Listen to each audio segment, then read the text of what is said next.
ஆள்கள் நலத்துணைக்கு காலையில எந்திரிச்சோனையும் புளிச்ச தண்ணி குடிச்சிட்டு, அதுக்கப்புறம் நேத்து வச்ச சாப்பாடு கொஞ்சம் மிச்சமா இருந்துச்சுங்க. சும்மா ஒரு கை அளவுக்கு சாப்பாடு தான் இருந்துச்சு. அந்த சாப்பாடு ஊத்தி நெறைய தண்ணி ஊத்தி பழைய சோறு எப்பயுமே கொஞ்சமா சாப்பாடு போட்டு நெறைய தண்ணி ஊத்தி சாப்பிட்டோம்னா நல்லா திருப்தியா இருக்குங்க.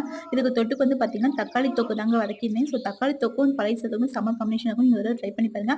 அதே மாரி நேத்து வச்ச கொஞ்சம் பாயாசம் மிச்சமா இருந்துச்சுங்க. அதையும் கொஞ்சம் நேரம் கழிச்சு சாப்பிட்டுட்டேங்க.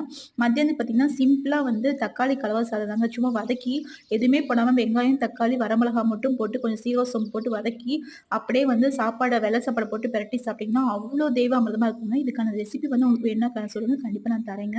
இதுக்கு சிம்பிளா தொட்டுக்க அப்பளத்தோட முடிச்சுட்டேங்க. சிம்பிளா மதியானம் இருக்கட்டும். எதுவும் பெருசா பண்ணணும்னு தோணல. ஸோ இது பண்ணாலே எங்க வீட்ல எல்லாரும் நல்லா விரும்பியும் சாப்பிடுவாங்கங்க. இதுக்கு பெஸ்ட் காம்பினேஷன் பார்த்தீங்கன்னா, ஒண்ணு துவையல் இல்லன்னா அப்பளங்க. அதுக்கப்புறம் ஈவினிங் பார்த்தீங்கன்னா, 2 சப்பாத்தி, பன்னீர் பட்டர் மசாலா கிரேவி வச்சு சாப்பிட்டேங்க. இதான் நான் இன்னைக்கு சாப்பிட்டேன். நீங்க என்ன சாப்பிட்டீங்க? கண்டிப்பா கமெண்ட் பாக்ஸ்ல சொல்லுங்க. உங்களுக்கு இந்த வீடியோ பிடிச்சிருந்துச்சுன்னா லைக், ஷேர், சப்ஸ்கிரைப் மறக்காம பண்ணிருங்க. வாழ்க வளமுடன்.